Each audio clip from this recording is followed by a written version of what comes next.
right, ding, we are back. Smack Talk Wednesday night, as you know it. We appreciate everybody who tunes in, whether you're on Facebook or your YouTube, whether you're watching live, whether you're watching the playback in your car, at the gym, doing your grocery shopping, whatever it is that you do. We know we are fostering the greatest slap fighting community anywhere in the world, and we appreciate everybody who tunes into our network and community every single week. Ding, the Fallout Power Slap number 17. A lot of great storylines once again coming out of it.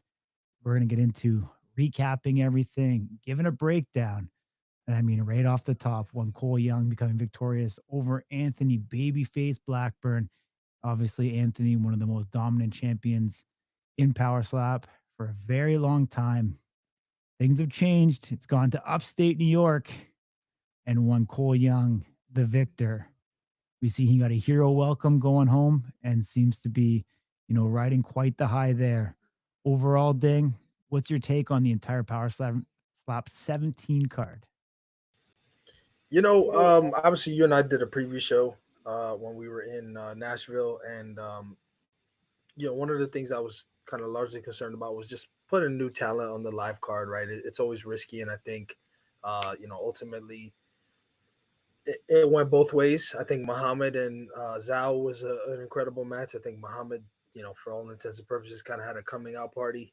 On the flip side, I think Kabiru and Daniel was a bit weird. I don't know that anybody's super excited about these guys and their future after that match, but I think overall, right, Sheena, Dorian Zakir, the main event, Azael Provost, I think was another one that's kind of a little unusual. Um, but overall, I thought it turned out to be a better card than I originally expected it to be. Um, I know for sure I missed a match or two for whatever, obviously the debut of Lewis Robinson against James Seekman.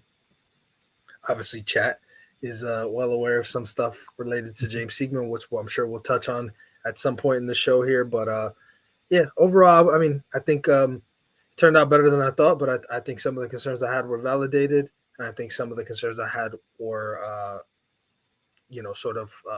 stuck to me, if you will. Yeah, for sure. I mean, it's interesting. I mean, obviously, this time around, we've seen athletes come into Power Slap who had some previous slap fighting experience in other organizations, kind of veered away from a bit of the recruiting practices that has happened before. Typically, we'd see new fighters come in, fight in Power Slap on a tape card, or, via Road to the Title and, get seasoned before we actually see them on a numbered card. They kind of veered from that a little ways. You talked about it. There was the success of some. There was, obviously, failures of others, and really seeing some of this international talent kind of come in and adapt to that rule set. And the biggest thing that I see is there's a big difference in rule sets across organizations, whether it's Brit Slap or it's Slap Fight Championship, Slap Fighting Championship. The difference between barrels and tables and podiums. The rules in terms of how you can deliver a strike and the variance of stepping and so there's just a lot to really kind of break into and dissect when you actually get up there in Power Slap. And we've seen a ton of countries. I don't know what the final total ended up being. Was it 16 different countries represented? 17? It was actually 17. So it was 17 countries on Power Slap 17. Yeah, so that's kind of poetic, isn't it? Yeah, I mean, we're the only ones that acknowledge the 17th country. It is, in fact, your own country, your home country, Canada. Yeah, I had to get a flag, man. I need to get a little Canada flag. Yeah. Dude, funny. Do you ever watch the show Pardon the Interruption? They I have a did. Canadian flag. You ever know? I don't know what Yeah. guy he is, but he has a little flag that he waves. He Yeah, talks to camera. I'm not a big fan. I won't lie to you. No, are they They're too spewing? Canadian. Are they? No, they're not Yeah, Canadian. they're too Canadian. But they're waving the Canadian flag. They're Canadian to me. Okay, okay. Too funny, man. But off the top, Cole Young, with when you digest it at first, what do you kind of feel about that match? I think, I think, I think if anybody said to you they don't think that he could have done what he, no, let me say this: if anybody said to you that they didn't believe that he could do it, meaning he could become the champion, they'd probably be lying to you just because of the closeness of their first match. and they've both looked good since in different ways. And I made a lot of the resume difference, but Cole Young's been Cole Young since he's been Cole Young, and I don't think anybody would have called it happening the way that it did. I think that's the key. Is not only did he make Anthony Blackburn do things that we've never seen Anthony Blackburn do, he did it multiple times, and he did it after he himself got dropped and did something that we've never seen him do. So I think that kind of lore, if you will, or that arc is what is unexpected. But I do believe that there was a decent amount of the population that not only believed that he could do it, but believed that he would do it. And so here we are, just under a week removed from Power Slap 17, and we have a new welterweight champion. And like you said, heroes welcome, whatever you want to call it. We saw it with Robert Trujillo. We're now seeing it with Cole Young. I wish every champion would get this kind of an ovation at their home, because I can't imagine how that feels. As much pundits and criticism that there is around this sport, to accomplish a feat like that, as what we would consider kind of the apex of the bad motherfucker challenge, Mhm. and become the champion of the world against arguably one of the most dominant champions we've ever seen. To go home and for people to be invested in that because you represent their hometown is really cool to see, Yeah, especially here in America. for sure. I mean, I know what you're talking about. You're talking about round one. Obviously, Cole Young was able to put Anthony Blackburn down, won that first round 10-8 on all three of the judges' scorecards. And then we end up going into round two and round three. Anthony Blackburn, a 10-8 and a 10-9 round. So after 3 rounds, Anthony Blackburn was looking in good shape at that particular moment. Obviously, correct me if I'm wrong, the point deduction was on a flinch, I believe, in round Well, two.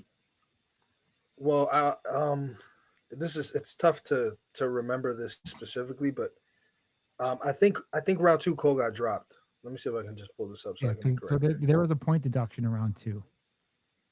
But yeah, so anyways, where I was going with that is after round three, Anthony Blackburn was up on the judges' scorecards, by 2 points. And then we seen Cole Young come back in round four and round five and go 10-8, 10-8 in the last 2 rounds, putting Anthony down in both those rounds to really solidify it. I mean, what a tale of two tapes. I mean, when you look at it from the start of that match, those middle rounds, and then Cole, usually you see, guys fade, and Cole Young seemed to actually kind of get a bit better as the match went along here and ultimately coming out and being victorious. I kind of talked about it. You can see it on our YouTube channel. Um, Interview posted up with Anthony Blackburn. I asked him if the frequency of fighting, if that could have played into this factor. He's fought a lot of rounds. He's gone to some wars over the course of the last year. We know Cole Young hasn't been as active. He kind of downplayed it and didn't say that, it played a factor. But ultimately, he did say he's going to need some time, away right now to be able to, kind of recover. So, Yeah, I mean, listen, if you sit a guy down early in the match and then they kind of just find a new gear, it's deflating. I mean, you just nobody expects that. It's mhm. the Nate Turner, Aaron Turner effect. Like, for Nate to stay in there after round one and now he's not going down, and then now round four, and Sheena talked about it, and I think she's absolutely right. Right, like she knocks Robin down round one, she knocks Robin down round two, she doesn't knock her down round three. So if that was around four, like in the case of an Aaron Turner and Nate Bernard, like who knows what she's gonna come back? Like who knows how that four strike's gonna affect Sheena, even though it is Sheena. Listen, that doesn't help your confidence when you're throwing everything you got at somebody. You're used to seeing them, on their tush, and then Mhm. all of a sudden they just kind of look back at you and they're like, "Wow, actually, this no longer hurts as much as it did before. It's not affecting me the same way." I just, probably putting you in your place a little bit. I'll be honest with you. For sure, for sure. I It know was a one match. clubbing foul. That was the deduction. Cole Young Okay. clubbing. Clubbing round two. Okay, got you. Yeah. Yeah, as actually Rod alluded to, correct. My bad. Anthony Blackburn was 10-8 and then 2 10-7s in that particular round. So Do you have that scorecard? I do, yeah, I do. Can you can you read it to me, or I don't know if you have the ability to share it. I don't know where that is. I don't know why I don't have it. Yeah, absolutely. That's no problem, man. Just keep talking here. The I think, I mean, 10-7 rounds are pretty rare, and I think I mean, to Rod's point, like coming back from a 10-7 and still winning, I think is very possible. Obviously, in a 5-round fight, but it's still impressive. In a 3-round fight, I mean, it's just not going to happen. All right, so here we got some good stuff here. So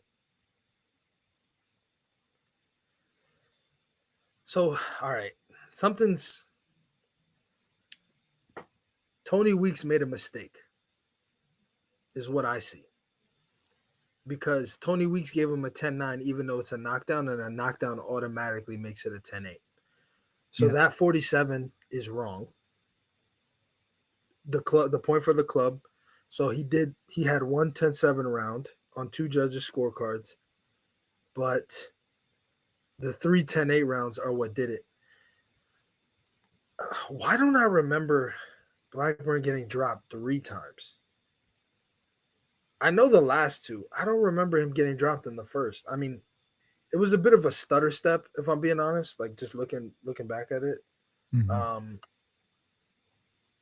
I mean, he like squatted down and touched the ground. Um, I don't know for sure that the referee started counting, but let me just double check that. Yeah. I don't remember a time, man, when you've seen so many match or so many So rounds of he did start counting. That's why. gotcha. But just as much, like look at 10-8, 10-8, 3 10-8s, a 10-7, like quite a Yeah, but wide so the 10-7 was the other way. That's the crazy correct, part. So correct. so you have 3 10-8s on Cole's side and a 10-7 on Blackburn's side, and then just a traditional 10-9 at in the third round. But like first things first, I mean, kudos to Blackburn for not going down in the first and then not going down again until the fourth. Like, I mean, what is this guy made out of? And I think again, it just speaks to sort of the evolution and just the amount of wars he's been in. To the contrary, though, and we've said this, that amount of rounds and that amount of experience is not going to be great for you longevity wise. Mhm, I mean, he's taken a minimum of 5 with Manny. He just took 5 with Cole, so that's 15 right there in the past year that he's taken from some of the best slap fighters in the world. Plus Isaiah, I think he took 3, so that's 18. I mean, a little over a year because Manny's first match was in June of 2024. So you're looking at, let's just say 18 months. 18 blows in 18 months, right? Then there's the Carol Chris match was an easy night at the office for him, but for most of his matches, he's going into those later rounds and they're 5-round fights because the championship fights, like it's not gonna go, it's not gonna be what you want it to be unless was Power Slap 10 him and Manny was that kept at 5 rounds without the championship on the line? power slap. 10. It would have been Power Slap 10. Yeah, it Let was me just 5 rounds. confirm this. Yeah, correct, 5 It rounds. was even with the weight miss and no championship, they kept it 5 rounds. Yeah. Um, it was so yeah. So 18 blows in 18 months from 10 of those being from Manny, 5 of those being from Cole, 3 of them being from Isaiah.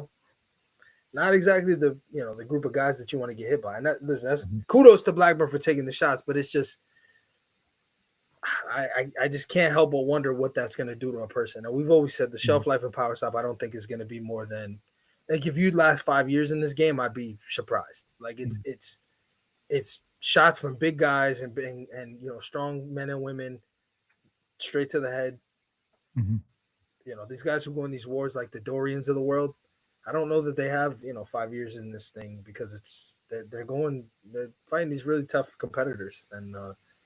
so yeah I think ultimately, three to get knocked down 3 times in a fight. Here's one thing I'll ask, and this is me back to the whole, we'll create a clip here, right? And we'll put this on social to get people's thoughts. Should there be UFC doesn't have like a very specific one. I don't know that it's written in the rules somewhere. But generally speaking, I believe boxing does have it. And somebody, again, you guys in chat are always fucking roasting me, so please feel free to do so. But should there be a limit to how many times you can be knocked down before a fight is called off? Meaning, in a 5-round fight, if you get knocked down 3 of those rounds, should they say, all right, we're done, right? Um, and I only ask that because realistically, if you get knocked down 3 rounds in a 5-round fight, you lost. And we just saw that. Like, the guy on the other side had a 10-7 and he still lost. Now, it would be interesting if they were knocking each other down. I guess that would kind of be the only asterisk or exception. But I do believe that it would be responsible to say, hey, if you get dropped 3 times in 5 rounds, fight's over. Like, I just think that that's the responsible thing to do. That's my personal opinion. I would love to know what people think, and I will clip this and put this on social media with me saying that so that people can just fucking attack. Yeah, I'm gonna challenge you a little bit on that because I think, when we talk about getting to 5 rounds, that's the apex of the sport. Like, that's the championship matches, the titles on the line.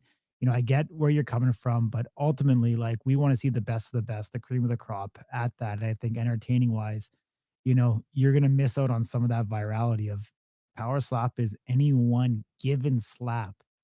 Guy could get knocked down 3 times, but he'd get up and then he could KO somebody in the 4th and still become victorious. And I think some of that storyline could just be robbed enough of the narrative if we didn't get to see that kind of fall through. And I get it. There's definitely merit on both sides, and that's why we do this and we have fun with it, and we articulate a bit on both sides.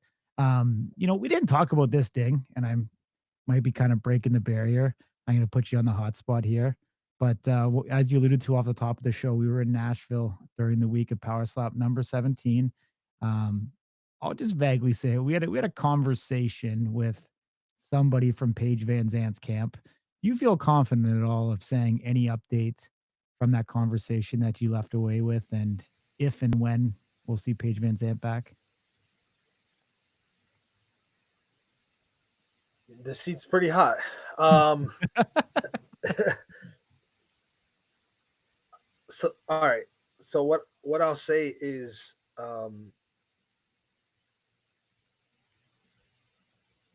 what I'll say is Paige's priorities, I think, are not power slap. I'll say that plainly. I think competitively, Paige Van Zant wants to be involved in combat sports that she comes from, boxing. You know, I think dirty boxing is probably on the table. Bare knuckle, MMA. I think that's her bread and butter. I think this is an endeavor for her that's enjoyable. It pays her well, and she's done well at it. I don't believe that this is her focus. With that, I've already stated previously, I don't think we see her first quarter 26, contrary to the President Frank's, comments or thoughts on that. Um, After discussions, I'm more confident in that than I already was. So I think it's very possible we don't see Paige Van Zandt until the second half of 2026, if at all in 2026. I mean, money talks, and she's Paige Van Zandt, and she's got a lot of opportunities. A lot of people want her, um, and she's a money grab. She generates revenue. She brings eyeballs. She has a pretty devoted fan base for across different verticals, and I think that that's important. So that's kind of where I'll say that. I think that her priorities are elsewhere. Mhm. Yeah, and I'll just add to this a little bit too. And I think her injury was a little bit more severe than most people thought. I think it's safe to say, or and that they are taking a little bit slower and much more cautious than I think we may have thought from the outside, and just from some of the digging and talking to different professionals that we thought should be back sometime this year, and I think they're obviously doing the smart and the prudent thing of keeping her out of any combat sports for a little bit more time before we see her back up in action. So, anyways, we'll move on from that. DTP versus Akir. I know this was a match that you were really excited about, a match that you wanted to see if Zakir was real or not. Was the strike that Zakir working on going to be able to, show the next level to a guy like Dorian? Was he going to be able to bring the power? And how is Dorian going to face adversity coming up against, a guy that's arguably bigger than him? I mean, Dorian hasn't been in too many matches where he's been the smaller competitor. Zakir with the amount of muscle mass that he carries, specifically in his upper body, is a very, very large human. We talked about, Cooper Housley cracking him, and then obviously, believing that, Dorian had another gear to his game above what Cooper was able to deliver. This match, I think was classic Dorian match to say the least. I mean, it fell into his wheelhouse in an area that he was comfortable in, and ultimately was able to get the victory. When you watch that back, how do you feel Dorian's performance played out?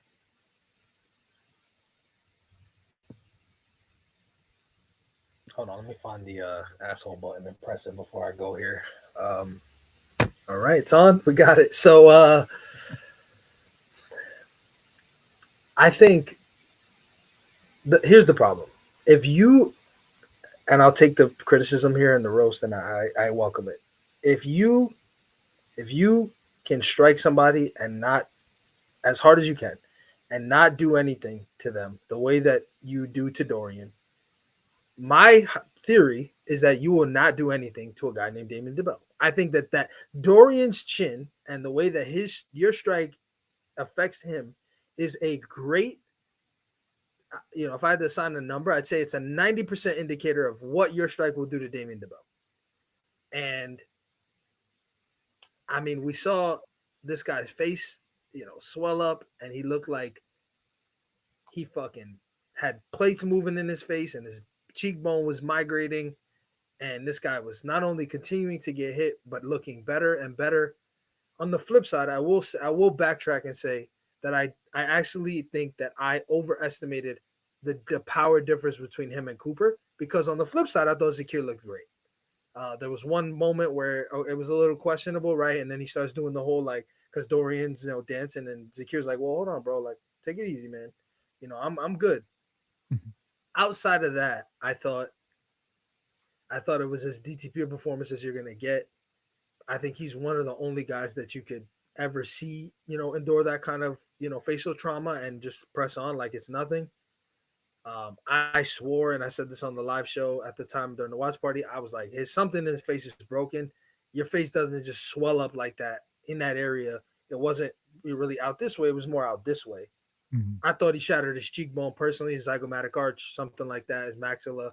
But he's like, "Nah, fuck no, bro. I'm good." Okay, all right, Mr. Nails and Screws, all good. Mea culpa. But I think, ultimately, I worry what's next for Zakir, because if you can't get through Dorian Perez and do something to him that's meaningful, I just don't think you have a chance at the champion on the offensive side. And he's got a chance at you on the offensive side. And that's the problem I have, is just, if you can't get past Dorian, I don't know you get past the Damien DeBell. And if anybody disagrees with me, please let me know. But I fully believe if you cannot crack Dorian Perez's chin, you cannot crack Damien DeBell's chin. And I'm happy to be proved wrong on that at some point in time. I just don't think I am. Like, I'm just being honest with you. I think so. You think that's This is next? that rush into the title thing, man, that I talk about. Like, Yeah. you're speeding these guys to this championship opportunity in a division that's extremely heavy, and there's a lot of fun matches to do. I fully believe at this current moment, heavyweight's the best division there is. I've been saying this for months. There's so much talent. They're only bringing in newer talent. I actually had a conversation earlier. I won't divulge with who, but and I said, the Crazy Hawaiian versus Darius Mataverona would be an incredible match. A legend versus a legend. Crazy needs a tune-up match at heavyweight because he hasn't competed there. And Darius can prove, if you want to prove you're ready for a championship opportunity, beat a champion, beat a former champion. Sure, he's down in weight, but I mean, these guys are, they have legendary careers separately. Put them together. I think you have a great match that's not a title. Austin Turpin versus Pono Pal. Crazy, incredible match. You could do Austin Turpin versus Darius. You could do Pono versus Jujar. You could do Wes Mena versus Nate Bernard finally. You could do Wes Mena versus Austin Turpin. You could do Aaron Turner. Like, there's so many things you could do at heavyweight. I didn't even say Zakir's name yet. You could do Zakir against any one of these guys that he hasn't competed against.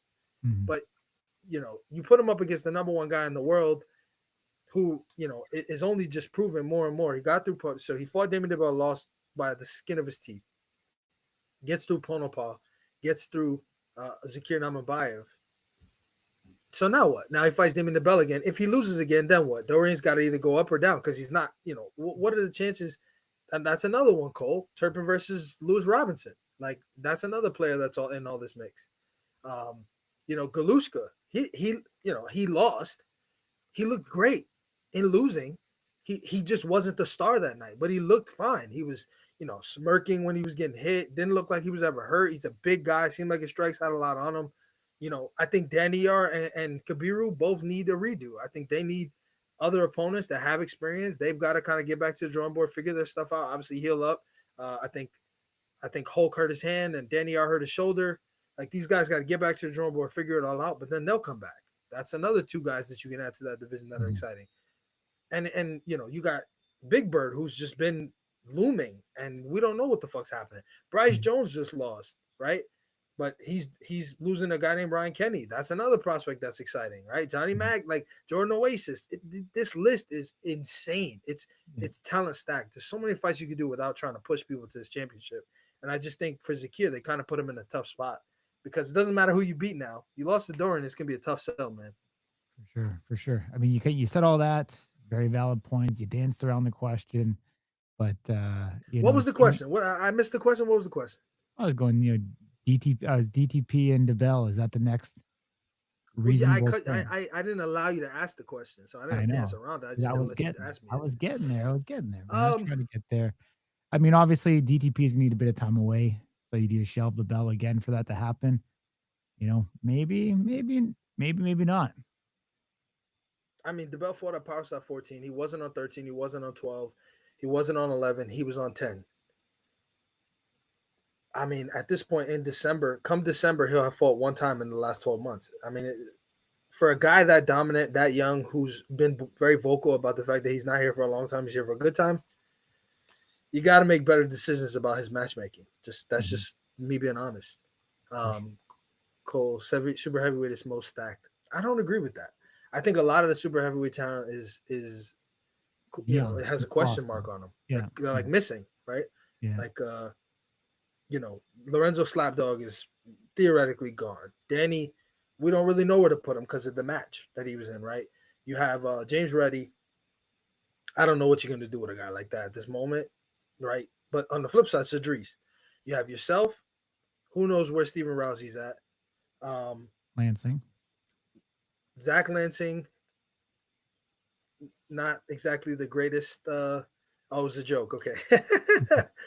I do think super heavyweights probably got yeah. I think I'll say super heavyweight probably has 10 great prospects, right? Mhm. Just to name them off the top: Zach Lansing, Juicy, Kalani. I'm gonna say Danny respectfully, Dumpling, McKinney, yourself. I'll say because I wouldn't have been mad if that match went the other way. Leon, obviously, because he got a W over you. Who am I missing, Core? Cedric. I'm not gonna say anything about the champion because he's a champion. Uh, Give me one more. Who'd I miss? Chat, help me out. I missed somebody in super heavyweight that's got some heat on him. I said Dan. I gave Danny a pass. No James Reddy. Oh, dude. There was a super heavyweight match in this last card. Who was it? McKinney. The last card? There was just one. It was Jocko Gruitt facing Dennis Vildanov. Groot Witt. Groot Witt. There you go. Groot Witt dropped Dennis twice. Yeah. So it's Groot Witt. That's number 10. Like Gotcha. Gotcha. so you guys are doing Yeah. okay, but you're about halfway of heavyweights caliber because they got fucking 20. Yeah. This past weekend, Ding, I was at a local card show going through some card bins and I got a couple pickups. Can you tell who that is or no? Yeah, I can see that's Nate Bernard, but Oh, man, we Nate, gotta get it. We gotta get Nate a good picture, man. got a little Nate Bernard auto That there. Out that of photo is just 45. so different from what he looks like today. Got a Cooper Housley out of The 15. house. Yeah, little red, white, and blue. I love the red, white, and blues. Picked up a Jackie Cataline blue out Jackie. of 75. A 75 as well. The Delvin. country hoodlum. That's a name we haven't seen in a What do you while. do with that Be guy, interested to man? see what Light I'll be heavyweight interested to see what he division. does. And then Maybe last but maybe not least, I think he has the frame to probably. I mean, I don't think I've ever seen Delvin in person. Garrett Blakesley's another guy's right in there for light heavyweight. red out of 15, man. Yeah. The reason why I did that, not only just for the Leaf trading cards, but give you some interesting names to talk about, some people we haven't seen in a little while, and Yeah. definitely some opportunity for these cats coming in the future. And I think I feel like now the most optimism for Power Slap that I have since the very early on days. I mean, it was very, in the early days, it was unique, it was new, it was special. And then I'm talking like the Apex days. But I actually feel like now there's more depth, there's more volume, there's more flavor, I think, in There's Power Slap. levels. Yeah, definitely levels, but there's just more excitement, more unpredictability. I think before it was like very linear, like, you know, I don't know, 2 fighting 4 and like 3 fighting 2, and like there was just things were super predictable and where you kind of seen. And now I feel like there's more levels and interconnected changes, and like even like a guy like Vince Tracy that could drop down to face a Robert Trujillo that you've never seen before. Like I just think what you think and what you believe doesn't necessarily is what's going to happen. I think in power slap going forward here, and I think there's more variability now and potential and flexibility in the sport than we've ever seen on any given period since the insertion 2.5 years ago. So Yeah, I think techniques at at an all time high. I think these nuances with finding the button and where you hit a guy versus how hard mhm, you're gonna hit him, and you know again, and I'll say this till I'm blue in the face, and I mean no disrespect to anybody, truly I don't, but if we're gonna analyze every strike so specifically, right, and count millimeters up or down or deep, that's like asking a baseball pitcher in the major leagues to pitch in the strike zone every time they throw. It's just not going to happen. Like we at some point you got to accept the risk. I'm an individual, an adult who has willpower and understanding. I'm going up there to get hit. That shot might not be perfectly clean. It might be a little too far this way. Maybe this person's got a weird hand. It's longer, or my fingers are spread, or whatever the case is. Right? mhm, Like I don't enjoy seeing this. I lose a fight and now I'm angry about it, and I'm gonna go online and tell everybody how dirty it was. Like when you lost was not the time to say that. I got to be honest with you, it wasn't. The time for you to say that was when you were analyzing strikes in the past, and realistically, the best strikes to analyze would have been your own. I'd believe the story then. I think mhm. from a fan's perspective, like, I hate to say it, like you kind of when you lose and you go on the tirade saying, oh, I lost because they don't like me or they're not calling these fouls or whatever it is. Like again, I don't ever think there's a day where every strike is going to be clean. It's impossible. It's the tale as old as time. You're asking somebody to be extremely accurate when they're throwing a limb that's extended as a part of their upper body against people of varying shape, sizes, and all this other stuff. It's not going to happen perfectly. And if that's how you feel, like I said, if you believe that the odds are stacked against you, the rules aren't being followed, they're not being regarded, which in some cases we've seen that's the case, right? And we talked about that at length. When it comes to placement of a strike, I think egregious is egregious. But if we're talking, hey, the bottom of their hand was here, the top of their hand was here, but that's a high shot because it hurt me in the eye. I mean, okay, but their hand mass is massive. Are we going to nitpick about that? That's kind of where I don't want to see this go there. And I think it is going there now. But there's so many positive layers and stride that's been made that I think should be focused on. Like Mhm. again, you see these guys who just hit perfectly. They just have great shots, like a Wolverine, like a Brandon Bordeaux. Brandon Bordeaux is incredible at placement. That's his thing. And Mhm. there's other guys like the way Hulk hit Danny R. That was crazy. Very clear foul, right? Why it didn't get caught, I can't tell you. But if we're just talking like up or Mm. down, like a little bit here, a little bit there, like I just don't know that expectation is reasonable. And if you believe that, and that's what you want to see in order to be competing, I'd sign now and just say, hey, you know what, I'm gonna Mhm. reserve my right to not participate in this. Yeah. I mean, let me ask you, 'cause this is an interesting kind of topic. I think this is a back channel conversation that happens more often than not, but who's worse in today's power slap state? Is it the men or is it the women? The women don't really complain. I The don't, and you not check the DMs, buddy? the women don't really complain that much, to be honest with you. From a cleanliness standpoint, I'm trying to think of some of the top women.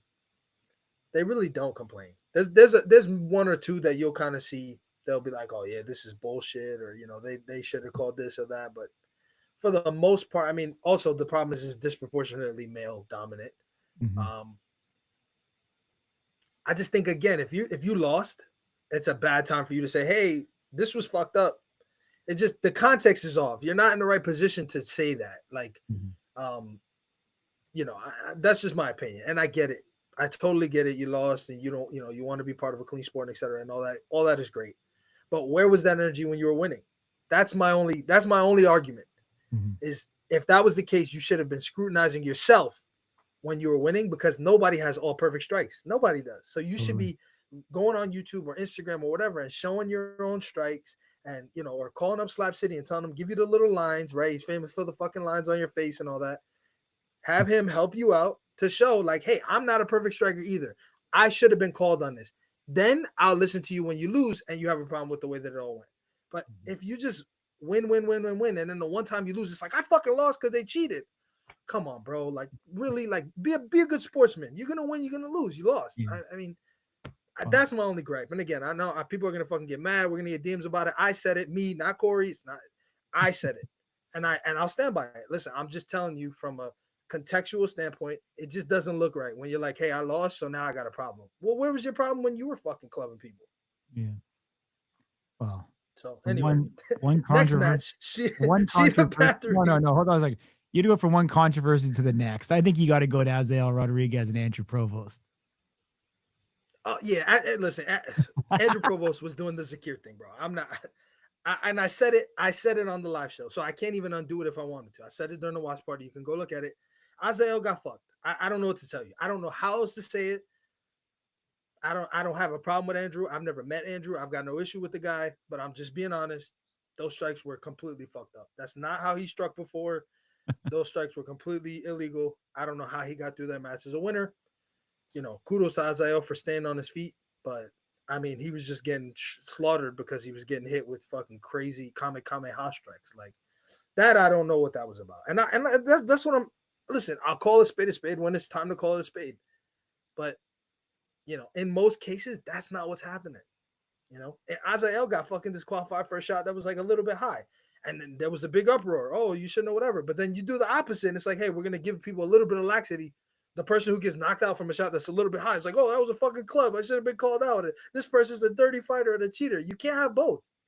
If you thought it was bullshit that Azael got called for a disqualification against AJ because his strike was barely high, then you can't be the same guy that gets hit with that same exact strike. And then you're like, oh, well, that was a club. They should have called it. Bro, you can't have both. Just because it's your match, now they got to call it. But in his match, they shouldn't have. That's the problem I have, is just this double standard. You got to keep the same energy. So the person that I'll listen to when they complain about, strikes being missed or calls being missed is the person that says themselves, like if Robert Trujillo, and I'm going to call him out because he's, I've done this and I've said this to him. If Robert Trujillo comes on here and says, yeah, you know what? I got problems with my feet. Like, I'll be honest with you. I don't keep my feet down perfectly. And then Robert Trujillo goes on to lose in the future. Yo, say whatever you want to say, bro. Because he came and he said, yo, you know what? Like, that my feet do some questionable shit on stage. Like, I'm not going to sit here and deny that. And I don't think he would. I think he would laugh about it and be like, yeah, you know what? Actually, I wouldn't be surprised if they called me on that. Mm-hmm. But I also don't think Robert Trujillo is the kind of guy that's going to lose a fight and then say, oh, they clubbed me or they, miscall this and that. It's just a character thing. And I'm just saying, be consistent across the board. Whatever your position is going to be, keep that shit from beginning to end, because we see it. Like, when you were winning, you weren't saying nothing. The one time you lose, all hell breaks loose. The referee's fucking in it to get you, fucking, you name it. Kerry Hatley's got a bet in on your opponent and he wants you to, like, all types of shit just comes up, man. It's like, you got to be fair, man. Let me ask you this.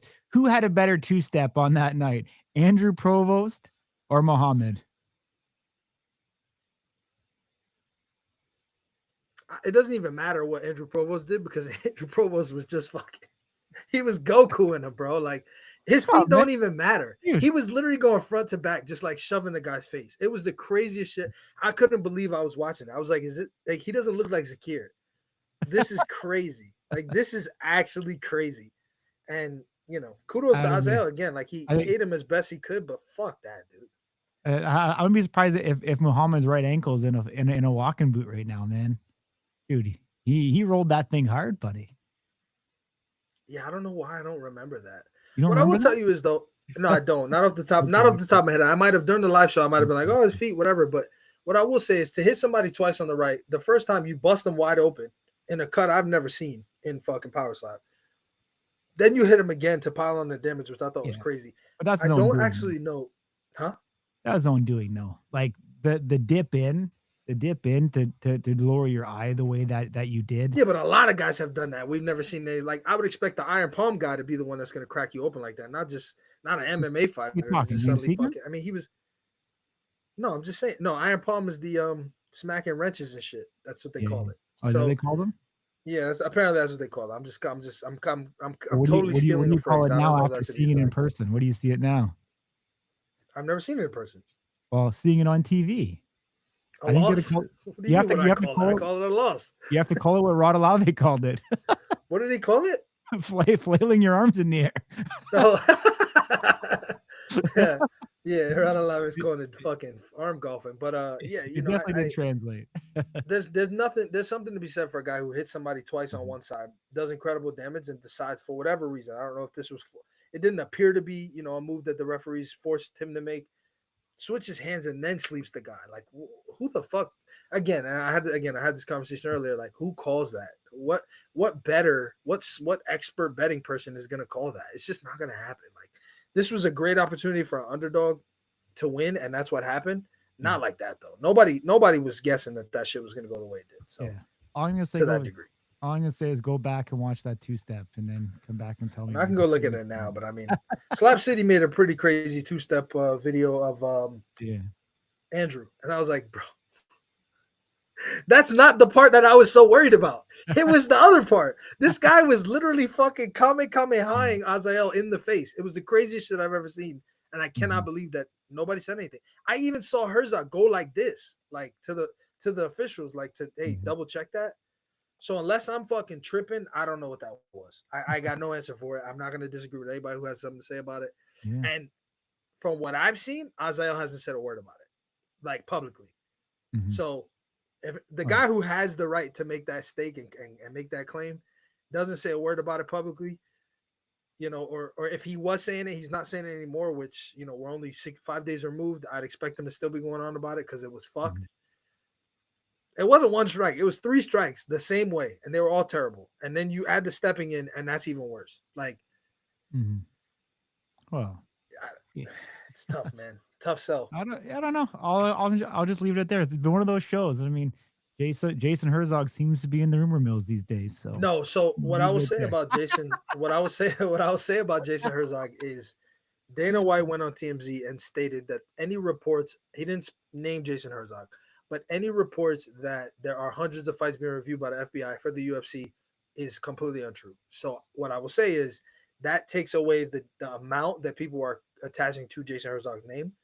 He Mhm, did not specifically state Jason Herzog is or isn't under whatever.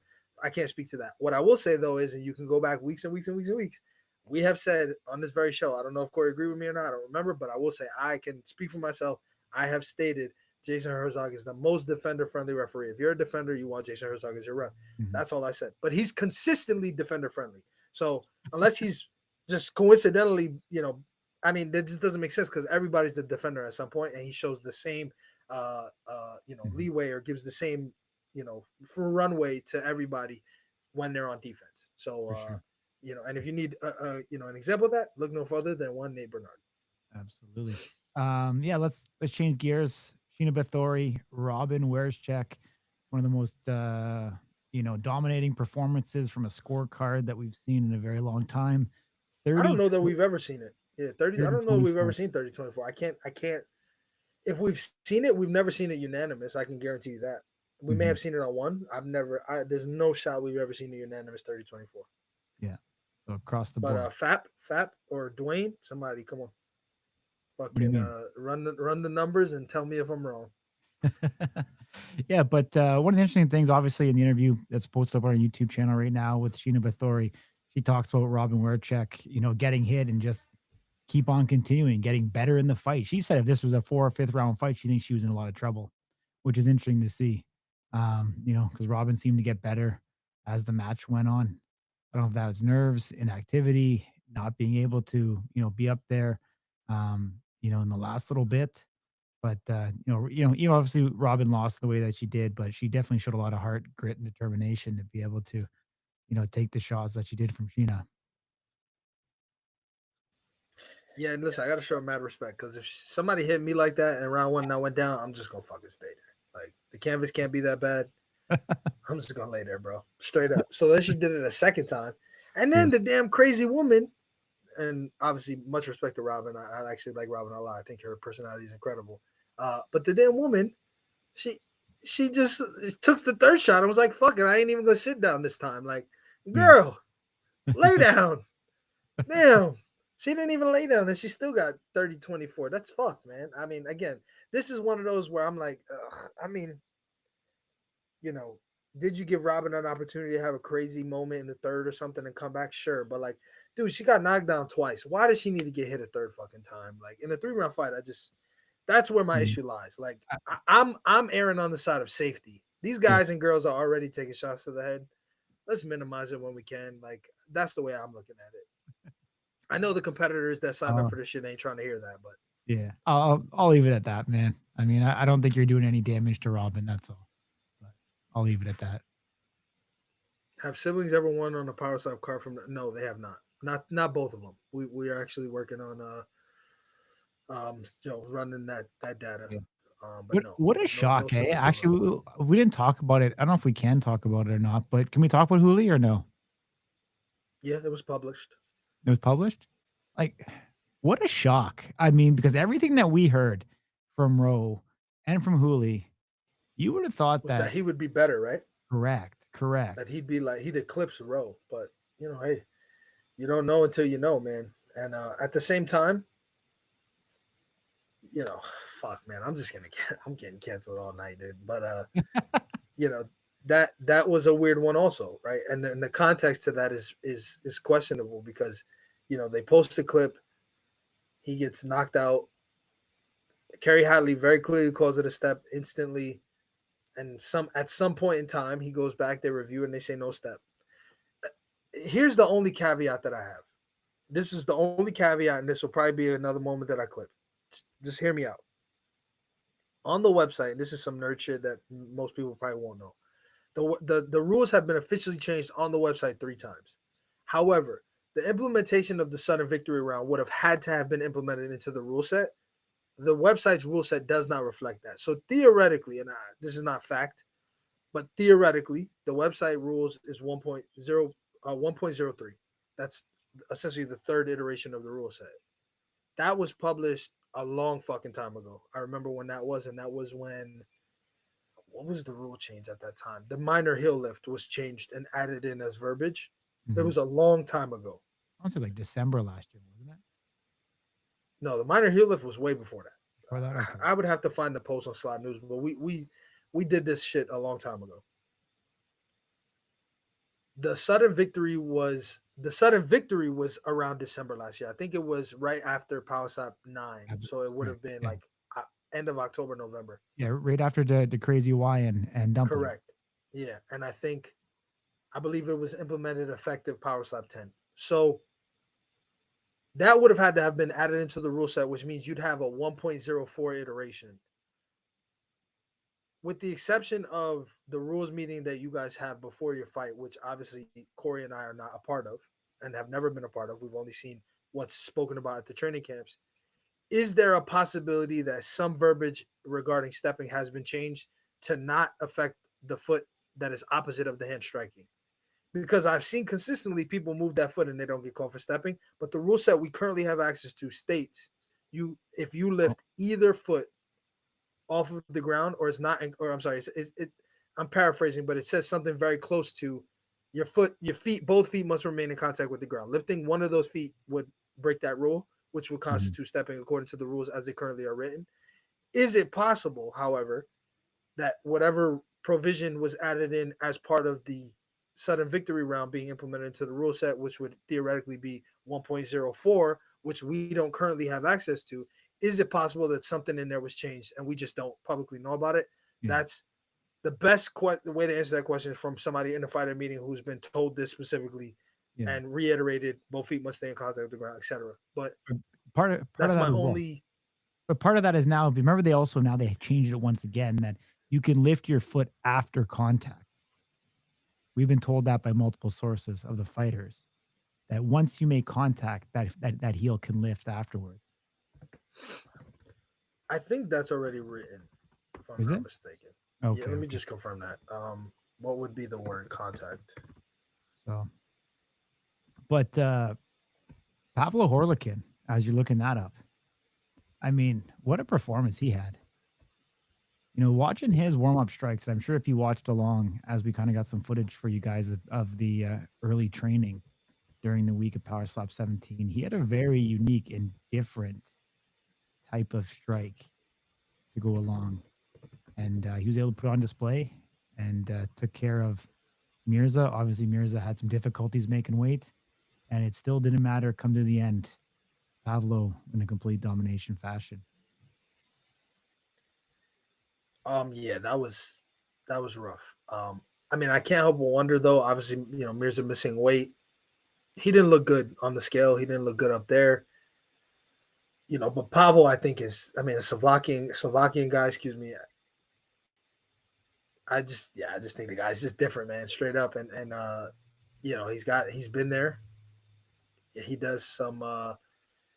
You did his you did his pre-fight from what, like the middle? Well, no, he had just come back from like a camping trip or something where he's just in the middle of the woods. Like this guy's different for sure. Um, it sucks that Mirza was on the wrong side of it, but again, there's going to be some questions about the weight cut and how did that affect that, whatever. So I think unfortunately, I think that that'll take a little bit away from his performance and how seriously guys take him. I just think we need to see him against somebody else in that division to really sort of put a stamp on it. But uh, that's the kind of debut you want to see.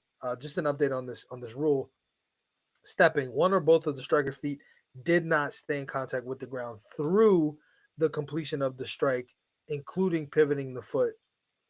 Minor heel lifts caused by the momentum of a strike are not a stepping foul. So the verb is there, and again, and I've said this: the rules are written to be, gray. They're not written to be black and white because they leave a lot up to the referees, and I think that that's a blessing and a curse.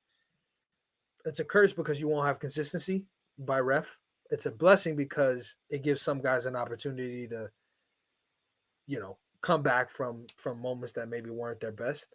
Um, but I mean, one or both of the striker's feet did not stay in contact with the ground through the completion of the strike. You know, is that before? Is that after? Like, it doesn't say that specifically, but we have been told that it's a differentiation between before the strike lands versus after the strike lands. That's not written in here, so it is very possible that we're looking at a rule set that's different. I'm just being honest. And I can't say that for sure, but I do think. The thing is, like, it's almost like the loading the gun, though. If that front foot lifts, you're almost getting like a preload to transfer through. You know what I mean? You're getting like that coil. Well, yeah, it's like baseball players, and I apologize for making baseball references. I'm Spanish, so I I apologize, but a lot of them, right, the best hitters, they pick their lead foot off Mhm. before they fucking pound the thing, and the reason for that is because it's a momentum. It's like a, it's like you said, it's like loading a gun, and Mhm. the rule says one or both does not stay in contact with the ground. If you lift your foot completely and there's not a single piece of it that's on the ground, that would constitute a rules violation. What I saw Jaskaran do, forgive me if I'm pronouncing that incorrectly, he lifted his left foot. I'm not gonna sit here and lie to you. He lifted his left foot. It was called a stepping foul. For whatever reason that was reversed, he was declared the victor. So again, the only thing that I can think of outside of the fact that it was just a bad call is there's a rule set we haven't seen in written form, and it might have been explained. But again, you know, black and white is perfect, and this rule set is extremely old. Like I said, we've been dealing with this rule set for a while. So I don't know. I don't know if we're on version 1.04, 1.05. Like, it's very possible because again, sudden victory is not even addressed in here. There's no chance you're going to tell me sudden victory is part of the rule set to the degree that it is. It was announced as a rule change, sent out as a memorandum on company letterhead. There's no way you're going to tell me that that's not written in the rules. Additionally, there's provisions about weight misses and coin tosses. Like, all of that is covered in the rule set. Those were all newer. That was added. I think the weight miss disqualification thing was after Power Stop 7, before Power Stop 8, if I remember correctly.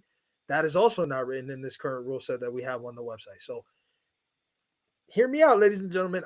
I'm just speculating, but I am very I have a sneaky suspicion that we very well may not have the most up to date rule set written on the website. I'll just leave you with that. And if that's the case, then the rules that we're referencing may not actually be accurate. So that goes across the board. People are like, "Oh, the rules say this." Da da da. Again, the only exception is what you talked to about in the rules meeting.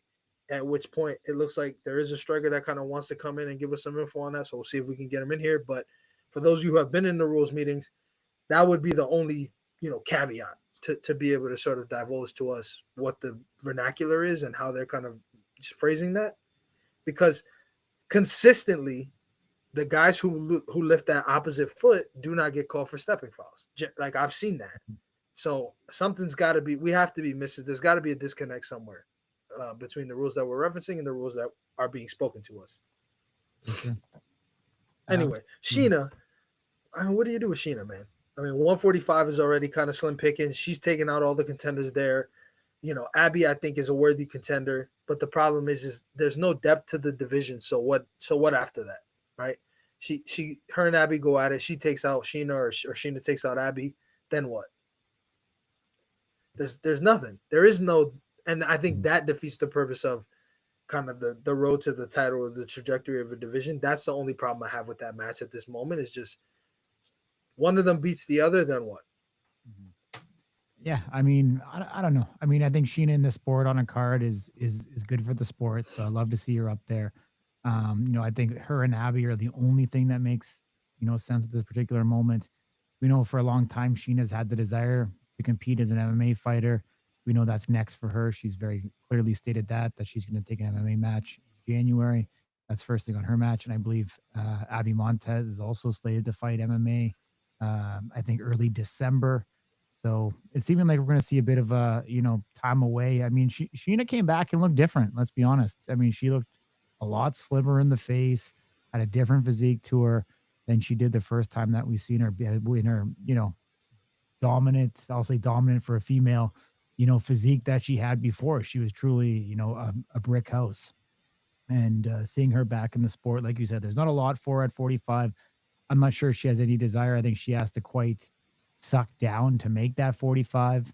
I There's don't no know. shot she's making 35. There's no There, chance. there isn't. No, there isn't. And, you So know, you know, other than that, it's all just one-off fights when they do it at 55, 65, 75. Like, I know we've seen some other, I'm just saying, like, I mean, what did Taylor Mitten fight at? 75? 70. 70. So, like, that's all I'm getting at is like, they're just kind of shooting things in the dark and seeing if it sticks at that point. Like, I you mean, you know, could do a super fight, Sheena versus Robert Trujillo, just kind of figure out who's the real women's champion, and that's the end of that. 100%. Oh, she got to Um, get through the Tongan twin first though, because they're both going well, for it. yeah, yeah. Listen, I think I don't know.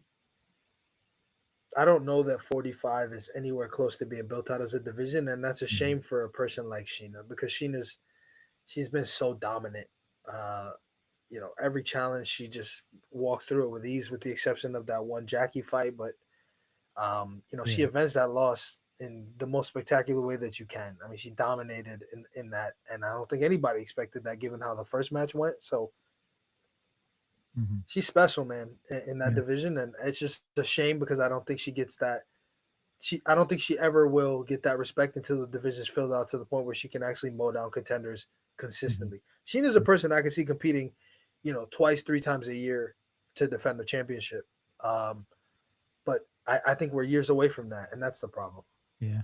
We got Faps on a roll today, man. Yeah, no, you're tripping. Yeah, Fab, I'm not even gonna. We're not gonna. But let's What do you mean? let's Like, take a brief what do you mean? We're, intermission. Just we're not going to see Static facing Sheena? What no, do you no, mean? no, no. So let's take a brief pause here because there was a question earlier that I do want to make sure we address before we continue with the rest of this card. Luke Simons and James Seekman. I'm going to tread very carefully here, as I normally do not in this situation. I will, because it is very sensitive. It is real and it's very serious. We have spoken to both athletes. Both athletes have stated that they are okay.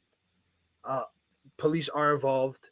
They will go public about whatever they want to say at a later time. Both of them have, given us their blessing out of respect to discuss the matter. What I can tell you is it's a domestic situation gone wrong, in essence. They were living together. For those of you who don't know, uh, in James's house, it's under his name. The details after that are obviously going to vary depending on who you're talking to, so I won't even go there. That will, again, those guys will come out whether on this platform or their own platforms and talk about that at the future time. The police are involved, so I also want to be respectful of that. But both guys are okay. Contrary to some videos that have been posted in speculation, there were no weapons involved. I will also not talk about any physical altercation that may or may not have happened because, again, it is a police matter at this point in time. They're separated. James is in his own dwelling. Luke is has a place to stay at the moment, and he's kind of figuring his things out. Um, Related to claims that were made on either side, I won't even address them or go into them. Whether that's drugs, whether that's pending court cases on either side, just not for us to litigate here. But what I will just tell you, out of respect for both guys, is they're both okay. Nobody's harmed. They're obviously having an issue that's playing out publicly, which is a shame. But there's going to be some level of legal element to this that we don't want to be a part of and get involved in. So I won't try to even go there. But if you guys have questions, I would direct you to the athletes. I will just tell you though, and I would ask that you kind of look in the mirror here. If it was you, obviously it's traumatic. These guys are going on social media, kind of going back and forth because one's saying one thing about one and the other's going back to rebut and all this. Would you want people reaching out to you to ask you what happened so that you'd have to relitigate this a million times? Probably not. So I get being curious and nosy, and maybe you think you have a relationship with one or the other, but I would just, my own personal preference would be to, you know, respect their privacy. Just consider that before you do reach out. But if you want to show them love and let them know that, you hope everything's okay or whatever it is, of course, that's your right to do. But as of right now, that's kind of all I can say. I don't know if Corey has any comments on that. Honestly, you know a lot more than I do. I wasn't as actively involved in seeing it.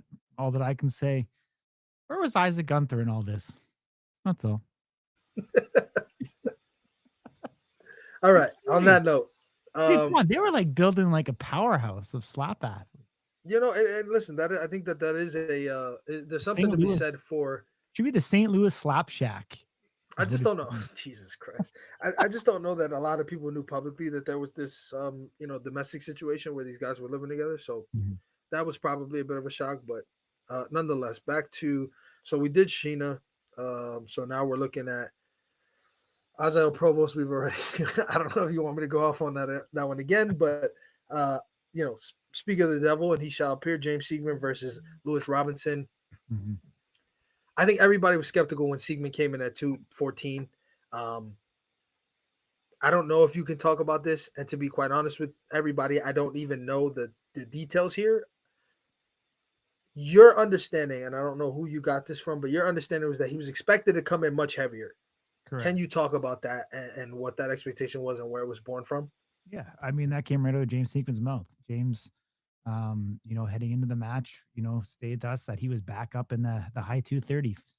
230, 240 was where he was expecting to be, back where he was, when he fought Pono Paul the first time. That's where he expected it to be weight wise.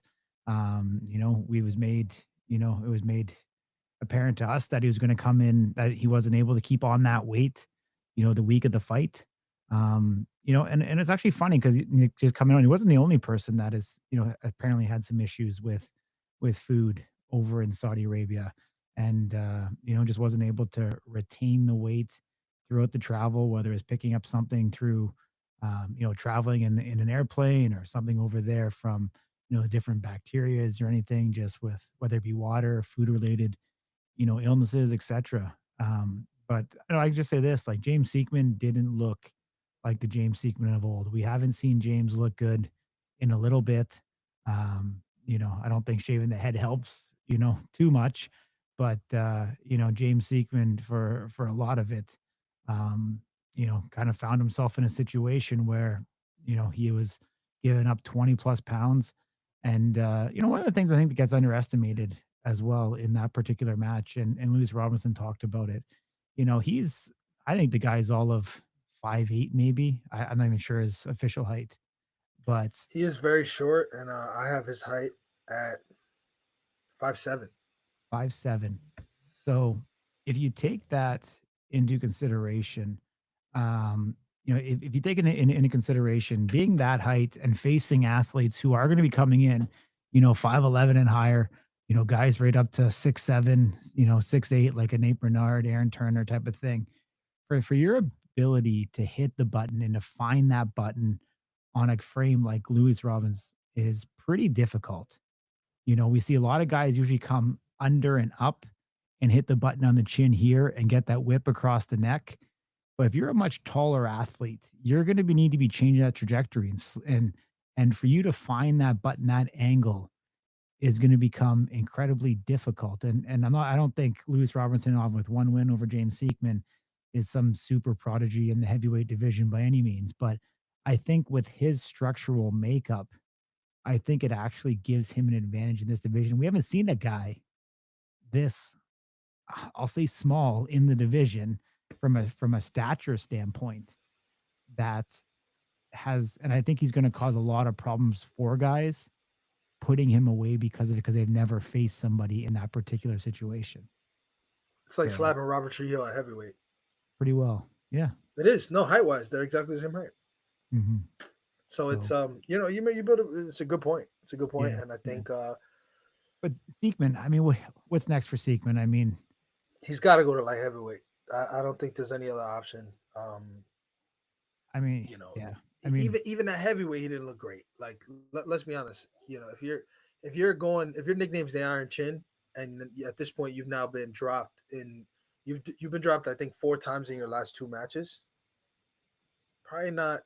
You're probably not in the right place, and I don't mean that disrespectfully.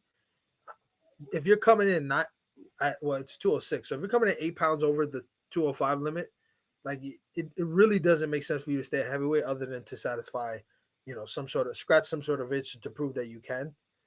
It again, and I've said this, and I like James Seekman a lot, and I think that he knows that. But James Seekman's talked a lot, and we haven't seen what he's talked about yet, and I just want to see it. I need to see it before I know whether this guy's real or not. But I want to see it at 205. yeah, Yeah, and we know look, that's so a tough division obviously too. a guy who would probably know something about something. I'm currently heavier than James, and Luke Simons is a light heavyweight, so it's probably it's probably better to. Could it be any better? Could it be any better? Come on, talk about a storyline. Okay, come on. Okay. Just, let's not go. now. Not Luke not Simons. now. Luke Simons, James Not Seekman, now. Not power now. slap number 18.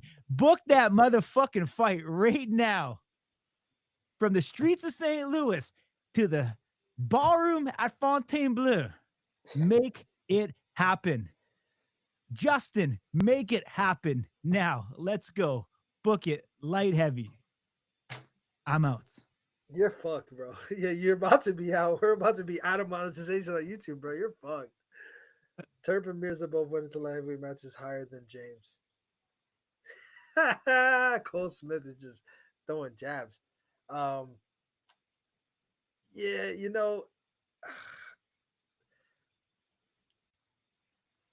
if I can't get Pono Paul West Mena, I don't want James Seekman, Luke Simons. That's what I'll say. Come on, man. What do you? You got 3 options. These are your 3 like options, said, and well, 2 of them if I don't get Static and Sheena Bathory, like, oh come my on. god. Oh god, bro. So If I don't get Robert Trujillo. No, so check this out.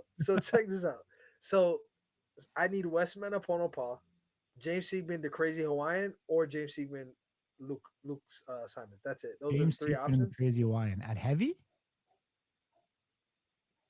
I mean, Hawaiian's been down at light heavy. Fuck, But he's dude at a back at catch weight, 250. 215 or 220. 215 He could cut out another chunk of his stomach and be back at 205 fucking tomorrow.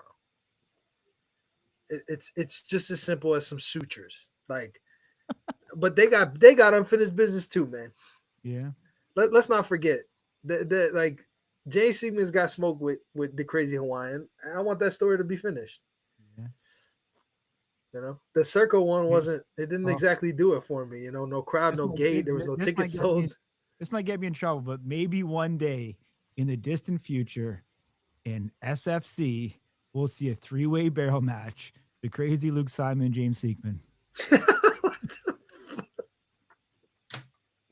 Dude, that's what they do there, man. They'll have three guys fight each other. They all slap each other in a circle. No, I'm aware. I'm aware. The SFC has like proxy slaps, and listen, and I've said it, and I don't know any of the guys really at SFC like that and whatever, but that shit is a if you're Alabama and you're watching that production and that show, I understand why you want to ban slap fighting. I got it. I'll sign for you. But that's a sideshow. That's not slap fighting. They're doing some crazy shit that's dangerous and it's reckless and it's for guys who want to put their nuts on the table, and I appreciate that. But having your nuts on the table and eating your food through a straw ain't gonna be cool, man. So I'm just saying I don't think that shit is right. And I just talked about earlier, right, on the knockdowns. I'm just erring on the side of safety because these guys are already getting hit to the head, undefended. Mm-hmm. Whether you believe that or to what degree or not is up to you. But it's just like, let's try to minimize that damage, right, a little bit. SFC's just like, fuck it. Who cares? Oh, 3 fights in one night, 15 shots. Who cares? Like power slaps, the amount of strikes, the amount of strikes the most dominant champion will take in a year. They're 10-round matches, dude, aren't they? Yeah, that's crazy, bro. That's fucking nutty. I don't know. 5 rounds, 10 rounds, whatever it is. Slap fight championship. Slap fighting championship is pretty similar to power slap. Slap fight championship is some crazy shit that I will never get behind. Like I was cool in the beginning when they were doing regular stuff.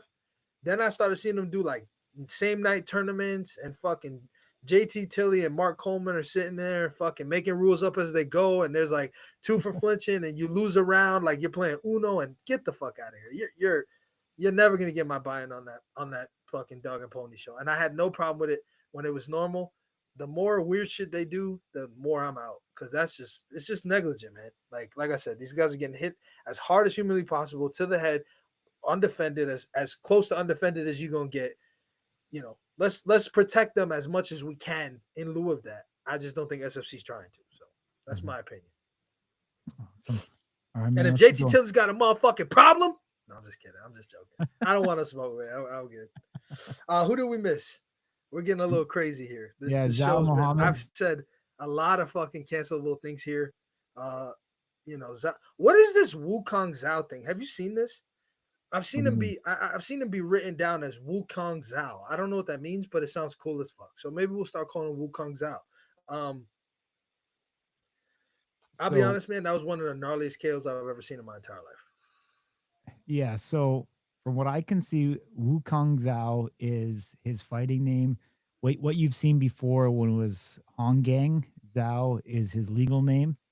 And so the way that the Chinese write their name, they write their first name second. So their last name comes first. So Hongang would be Zhao is actually his last name. His first name. Okay. Well, that's what I originally thought. So I was right. Correct. So it just seems like he's fighting under a different name than his actual legal name itself. So yeah, I like Wukong Zhao. I'd go with that. That sounds better. Do you think he looks like? Should I say it? I don't know if I should say it. He can't understand you anyways. You might as well. No, just anybody. So here he is. Yeah. To me, for anybody who's seen Squid Games, he looks like Gi-hun.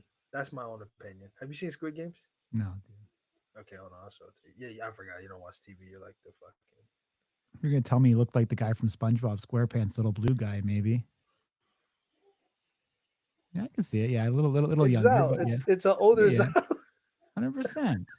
Yeah, I see that, man. Anyway, but he's Korean, so they're a little different. But yeah, I think this is the beauty of Power Slap, but it's also why all the cool shit doesn't really matter unless you can take a shot. And he said in his interview with you that the biggest thing would be, can he take a shot? And we saw in the first 2 rounds he could. That cut was fucking gnarly. Damn, dude. Who's that look like? Zhao. No, I don't think so. That's put him up there. Put him up there. Let's see. I don't agree with that. That's fucked up, man. Come on, you still have it handy? Yeah, I have it.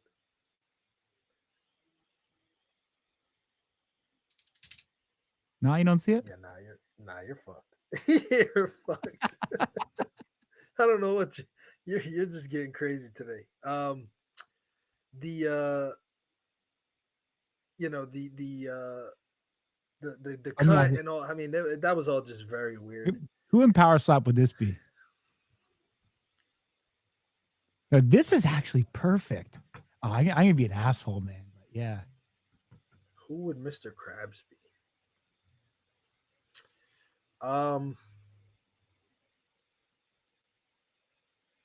I don't know. I don't have one that's like screams at me. Who are you thinking? You seem like you have a person in mind. You're giggling and shit over there. I do. My fucking co-host, Mr. Cheeto Fingers and Red Lips. Oh, crazy. Yeah, I'm just gonna have to disagree. The face you're making right now. Wah, wah.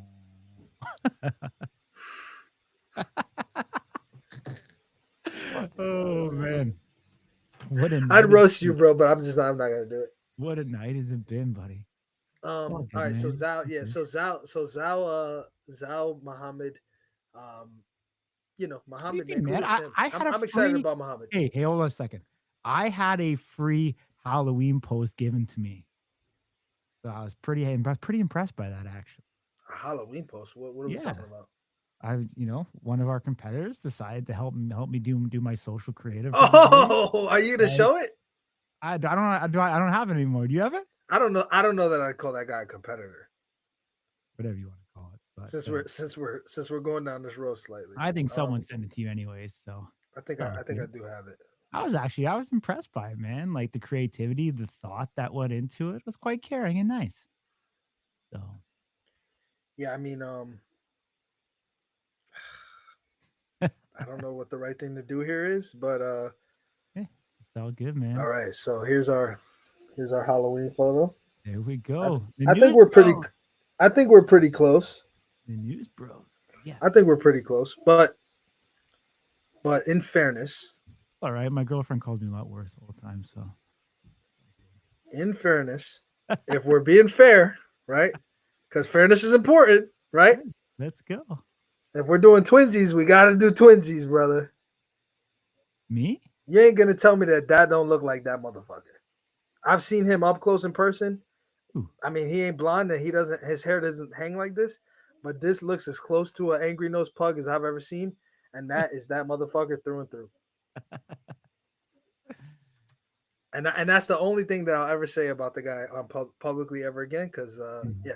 But Muhammad, kudos to him, man. Exciting prospect. Robert Trujillo, I don't think has ever been hit on the left side, so it's a good question to raise. I'm out of focus here a little bit, right?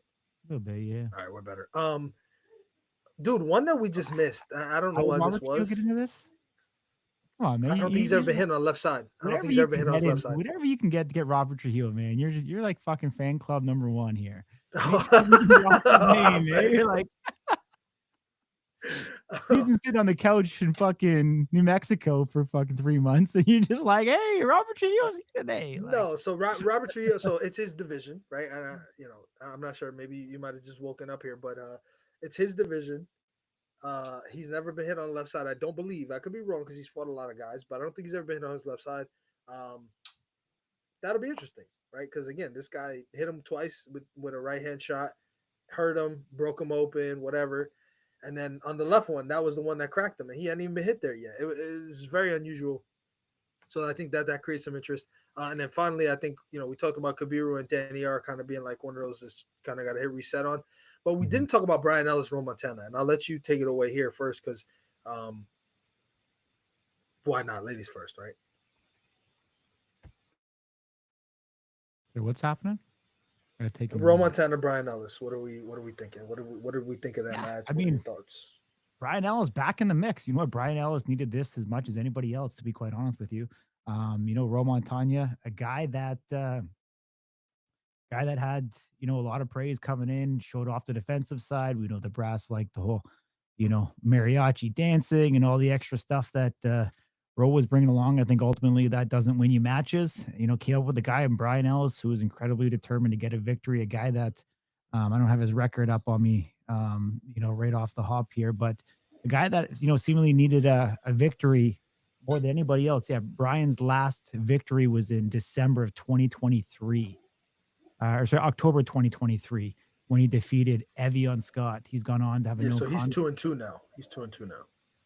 2-2 and a no contest. Yeah, Yeah, because so yeah, because the Dorian match was overturned.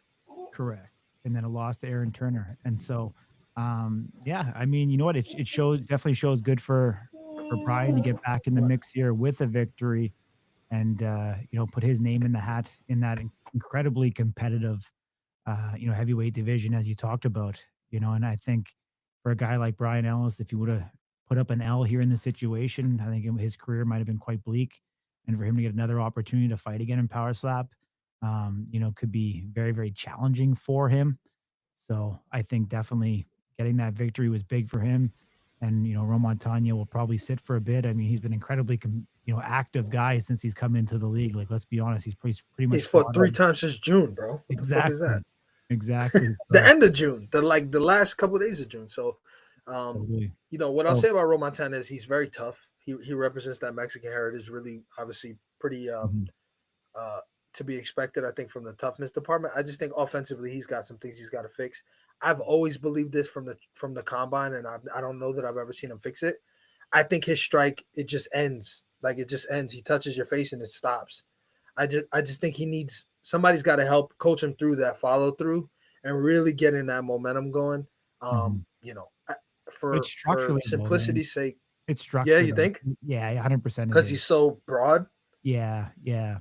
Like there's not that transition. It stops dead here. Like and the way that he strikes and like it's the smaller structure when he hits, he exemplifies everything and it ends. It's like pop, it stops. And I feel like he gets the extension in his shoulder as well, which stops all that momentum through it, to be quite honest. Yeah, it's definitely an awkward strike, and I just think that's where Mhm, his concern, that's where his issue is going to come up. Like if you're at that level, man, these guys are tough. They're big. They're durable, most of them, and mhm, you got to have that on you. Like you said, I mean, the dancing and the toughness on one side is not going to just win you the match. You've got to be able to do something that gets your opponent fucked up enough to get you somewhere in the match. I just think that's the part that he's missing. You know, I think toughness, he's got nothing to worry about. Honestly, I fully believe that. I will say I think his defensive reactions are a little boisterous. A lot of the time, he does like a very and maybe he's not realizing that this is detrimental to the scorecards, but he's doing it as part of the showmanship. But a lot of the time, he'll fucking like go like this, and he'll kind of take a couple steps back, and then he'll just like go back and start dancing or something. And it's like, all right, man, that looks, fucking incredible moves, man, good hips, whatever it is, but like the movement doesn't look good to the judges. mhm. And so Yeah, like, he's got some stuff to. I think he's got an opportunity. at what point does showmanship take away from your ability to perform? Because I mean, I At think at Rose. that point, at the row 110 point, I think he probably focuses a little too Mhm, much on that.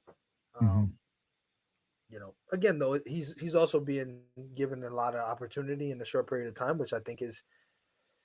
I mean, he's got to have time to train and change this shit. He's a very active wrestler, so that's also another kind of part of this is his livelihood day to day. Like I don't, I believe he has a traditional job, but he and his brother are both very active on the wrestling scene. At least by the weekend. I mean, they performed at Dodger Stadium. Like they're doing some pretty cool shit.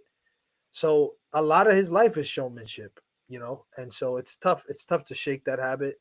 Um, Additionally, a lot of those wrestlers were given. What's up, Prince? A lot of those guys were given kind of it was prefaced if you want to bring your character, and I think Frank might have said this either in our interview or in a like a post fight press conference. um if you wanted to bring the character, you can. If you don't want to bring the character, you don't have to. And mhm, we've seen that vary, right? Like Mecha Wolf kind of dropped the Mecha Wolf thing and just wants to be John Ruiz here. uh Zeta Zhang doesn't want to be Zeta Zhang here. She wants to be Julia Ho, or excuse me, Julia will kill a Ho.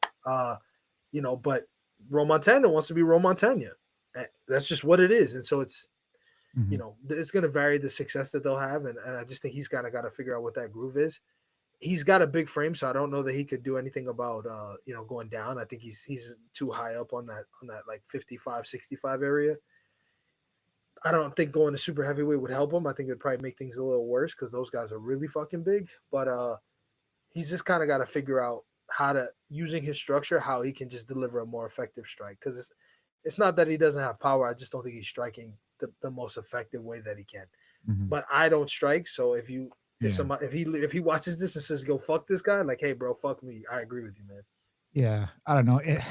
I can't think of the word to describe it, but it's very I can't even say the Awkward word is what I'd I call can't it. even say mechanical. It's like I don't know, Roy, you're gonna fucking hate me, but it's like Barney slapping. Like he just has a Barney frame. That's it. Remember the big purple dinosaur? Yeah, Yeah. he's just a massive guy. Like Yeah. he's a broad. No, massive is kind It's of pause. He's broad. He's like it's not really large, like this way. yeah, it's like I don't know.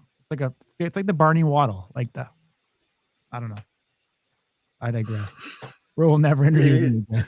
you're gonna get, So, you're gonna get, you're gonna get. it's all good, man. It's all good, What I will dude. say is Esteban, Dude, welcome in, what's man. going Thank you on for though, man? joining. You like I gotta tell you, like you the color of your skin is matching your shirt as we get going here. Like, That's the shtick, bro. I'm in a jail cell. Like this is perfect, man.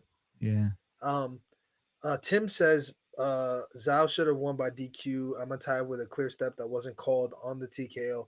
Bordeaux looked worried about Zhao's well being going into round three. I was worried about Zhao's well being going out of round three.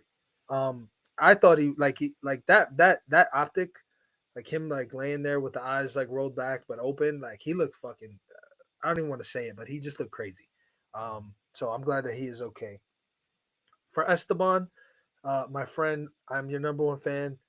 Uh, you if you go back through this whole show, you'll have plenty of moments to roast me for. So please indulge.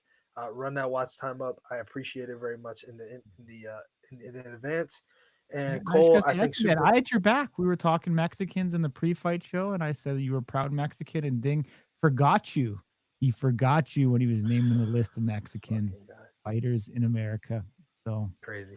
I think but super we're fucking heavyweight is cool. going to shift from the 380 plus to the 325, 350 range. Even then, he'd have to hit like 300, in my opinion. Yeah, Cole. I just don't think he's because then you got to consider he still wants to wrestle, right? So then there's that problem. Uh, No, I think he's talking but about I the do division as agree a with whole. you. I think he's talking about the division as a whole. He Super is, heavy but and super he's saying even then I he'd have to hit like 300 in my opinion, meaning Roma Tanya to go up to super I heavyweight. I think it's a little too less. I mean, I think that's too low to be quite honest. I think you're gonna see I think you're gonna see the elite of the elite from 245 to 265. I No, think no, it's he's 20 talking pounds. about super heavyweight killer. Or sorry, 3 yeah, sorry, 345 to 365, I think is gonna be where the upper echelon of guys live. Got it. Like your Cedric. I think that's where you're gonna find that sweet spot of elite super heavy. What That's matchups at 18 would you guys like to see? Off the top of my head, Dorian DeBell. Um, Dorian DeBell. dude, I'm gonna say right here, Vince Tracy, Robert Trujillo, I think makes sense. I'd No, love to see that. I'd I love to see it. disagree with that. I I wanna disagree with see it, that. man. You're fucking high, I dude. wanna see Vince it, Tracy dude. hasn't made 55 yet. There's no shot. There's no Dude, chance. what's You Azael cannot did it have make his first 70. match. Nah, but you can't. No, no, but you can't have his first match at that weight be against the champion at that division. It just there's no way. Number one, number two. What you said about Isaiah is a fair point. I don't have a good rebuttal for that one, but I would, I can't say I disagreed with that one when it happened because I did it. But who else is there? I still want to see Josh Bovera. That's what I was gonna say. I want to know where the fuck Josh is at. I'm gonna get a shirt. Hey, we got to put on demand thing going on here. We got to plug. I need a Not like a shirt Where's and I need you to Waldo? wear it too. No, where is Josh? And I want Yeah. his photo on it in the middle. With Can we get I need to 3F? know. Can we get 3F to do an art of like I where's think we Josh can do it. Rivera? I think we can. I think we can. Now 3F doesn't watch this show, but I can tell Of 3F. course they did, 'cause he's too busy Yes, watching the fuck in the corner. James James versus Luke, Pono versus West. Cole, that's not fair. We just kind of match make that. Robert versus Muhammad Pono. Whatever you're smoking, I would like some of. Nate versus Darius. I don't hate, but again, heavyweight is just so stacked. There's a million matches you can make. I'd actually like the Crazy Wine versus Darius. I like more. I got to be Yeah. honest with you. I like that match a lot more. McKinney Dane. I mean, Sure. Okay. Fair. I still think something's going on with Dane. I'm just being honest. Mhm. It doesn't make sense that he Yeah, didn't compete. speculation on what? Are you gonna speculate? What are you speculating on here? No, I just think there's some reason he's not competing. I don't think it's just that he was left out of the mix. That's all. I don't know anything, but Mhm, I if we find something out, then we'll talk about it. mhm, I just don't buy that doubling McKinney was so necessary. I have a yeah, hard time believing that. yeah. So What about getting Nicole Schaefer over to America, 125 for 18? Prince versus Garrett. Which Garrett? Grimes? Prince is at 05. Blakesley's Oh, 5. Blakesley's at 205, so it would be Blakesley. Yeah. Dale versus Vince Tracy. I'm more on board with that than I am with Vince Tracy versus Robert. I just think you gotta, I gotta see Vince because again, you gotta see my position. I've watched Dakota McGregor get pigeonholed into 2 losses against the champion. What do you Yeah. do with him at Well, let lightweight? me What is? then Go would ahead. you do McGregor and Vince? How's that? Yes, yes, I would do. I would do McGregor and Vince. Yes. Yep. Canada watching 2 Canadians beat each other. That's perfect. Esteban versus Blakesley. I don't hate it. I don't hate it. I don't have any problem with that match. I think he got lucky on his spot and he didn't want to get hit. Who are you talking about? Cole. Are you talking about Dane? I think he got lucky on his spot. He didn't want to get hit. Yeah, I don't know who you're talking about, but if you're talking about Dane, I think you're also smoking some good shit that I No, would you like would be some a of. good match. Would be fucking Haley Jade versus Nicole Schaefer. They're not in the same weight class, They're not? technically. Nicole Schaefer wants to fight at 25, but she hasn't yet. So, but I think that's yeah. You're smelling what the rock is cooking. I'd say Cedrice. Okay, I think he got lucky on his spot and he didn't want to get hit. I can't disagree with that because he didn't. So I'm gonna. Did he, Corey? Actually, it was an undercard match. Cedrice didn't get hit. It was he was striking first and he knocked him out. Right? You don't remember? No, I have no idea, man. All right. What card Let's was see that? if Was I can. on 15. I know it seems like fucking forever ago. yeah, dude. I It mean was a this month this ago. last week, yeah. So Cedric Dries and James. round 2. So he did get hit. Correct. He did get hit. Bro flinched twice. Okay, that's fair. I mean, we talked about it before. Johnny Magna, Jordan Oasis. Fucking sign me up all day of the week. Sure. I don't know what all day of the week is. I think you mean every day of the week, but Same. Same. Manny versus Brendan Rose at welterweight. I don't like Brendan Rose at welterweight. I think Brendan Rose is doing great at middleweight. You guys are cooking some good shit though. What about Pono Paul versus What about your favorite? Like, come on, you're a fucking juicy dick rider. So where wow, you want to go holy with so juicy? he's just on fire. Juicy versus Kalani. We talked about this. There we go. Why I not? ain't gonna say who's right, who's Dicky right, because you'll get in trouble if I do. Mr. fucking KO Corey. Hey, buddy. I can have somebody there in Jersey and fucking Nah, let's bro. grab that KO thing. Corey. KO KO Corey. Corey. You got a team KO Chris hat somewhere in there, don't you? Somewhere, I think. You got some of I don't have Chris's one though. belongings. Yeah. You got some of Chris's belongings there. That's I not a KO Chris hat. I traded it in, buddy. Give me Vern or Austin Turpin. Well, Vern is an option. He's a bit high up there, if I'm being honest with you. Austin Turpin is not in your division, and I don't Let's want you to go to heavyweight. let's I'll actually fuck Vince up. I promise he's out on the first strike. Dale, my only issue with that is you're a welterweight. Vince Tracy has intentions to fight at 55, so I would need to clear that up before I sign off on that one, where he wants to compete. Keep throwing some matches out. This is good though. Pono versus West Mena, I I think know. is You know what? Esteban and Hamlet, who we talked about earlier. okay. I'm not. Sign I'm me not. up for that. I'm into it. Yeah, I'm into it. Esteban, you into that? You want to fight the country hoodlum? That's the craziest name. I love it. And it's country with a K. With the KU kid. and like country. Yeah. So I'm interested in that. I think you give Esteban. I think Esteban's looking at 2 fights in the top 10 for a title shot if he can get through 2 guys. I actually want to see Turk versus Lewis from Brit Slap. I don't hate that match at all, Cole. Mhm. I actually think with his performance, I'm not opposed. How tall is Austin Turpin though? I would ask. He's I would, 5'10". Actually, I think they have him closer to 6 feet, but I feel like he's 5'10", which I think 5'11". is not true. If I had to guess, Is what, sorry? I wouldn't guess that that's the case. They have him at 6'2". Well, yeah, on the There's website, it's no, got 6 feet, so that's why. there's no shot he's six. He's six Yeah, foot two, bro. yeah. So, Um, I need to talk about Dell Westman. equals Dell equals clown fucking Vince. Turn versus Lewis Westman Robinson. Yeah, Napono Paul. Sign me up for yeah. that. Westman and Ponopah, I need to see. Yeah, that needs Mhm. to happen. You know what? Here's what I'll do.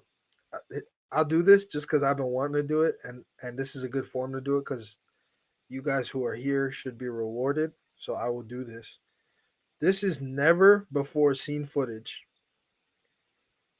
I won't play any audio, but you'll be able to see. This is never before seen footage at Power Slap 14 of Ponopah in the crowd watching Westman versus Damian DeBell.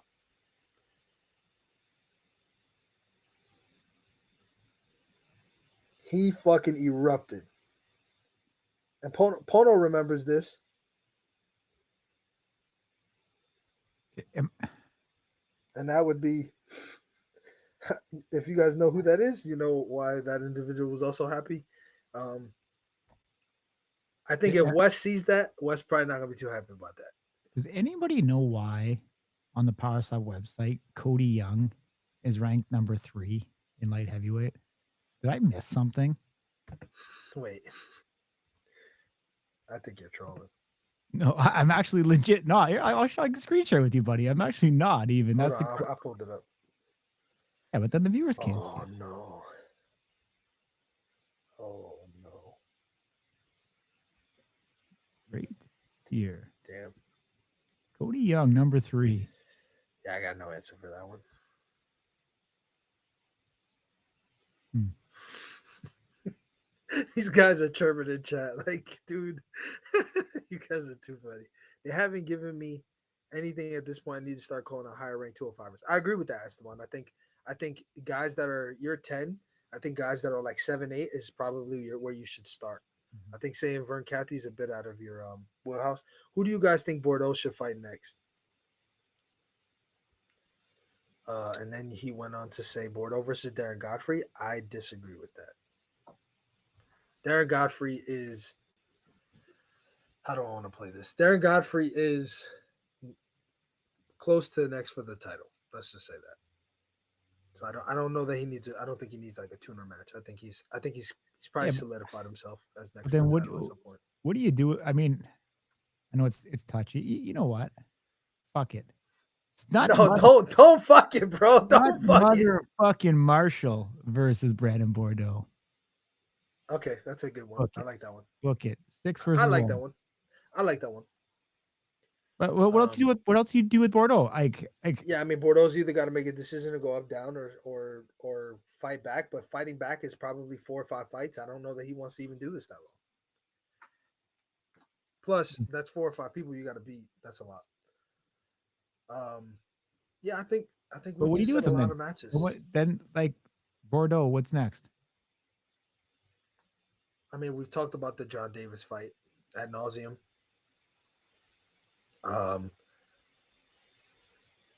But again, to get another shot at a guy that beat you twice, take all the controversy out of it. A guy that beat you twice to get it for anybody. That includes Dakota McGregor. That includes no, I can't say Austin Turner because he only lost one once, but obviously he's forced to be moved to a new division. But in the case of Dakota McGregor and Brandon Bordeaux, I feel like the road back to the title after 2 losses to the same person is probably not worth the amount of time it's going to take. You're better off just either putting on weight or dropping a little weight and competing and contending in a new division. Azael's the other guy that was in that situation. Lost to John Davis twice and then went to 170. I think I have a theory. Now that there's a new champion, Azael would have been a good predicament, but he got fucking turkey clubbed. So I don't really know what's going to end up happening with Azael. Listen, Andrew's going to hate me if he ever sees this. I'm just calling it what I don't know what to tell you. Can you just grow a beard so you can look like Provost? No, Provost looks like he's Provost looks like, who does Provost look like? You look like, I don't know. I'll be quiet. I'll get canceled. Provost look like Abraham Lincoln, bro. Do you think they actually mistaken Cody Young for Logan Greenhall No, in the number 3 ranking? no, I just think that the website's just like as fucked as a website can be.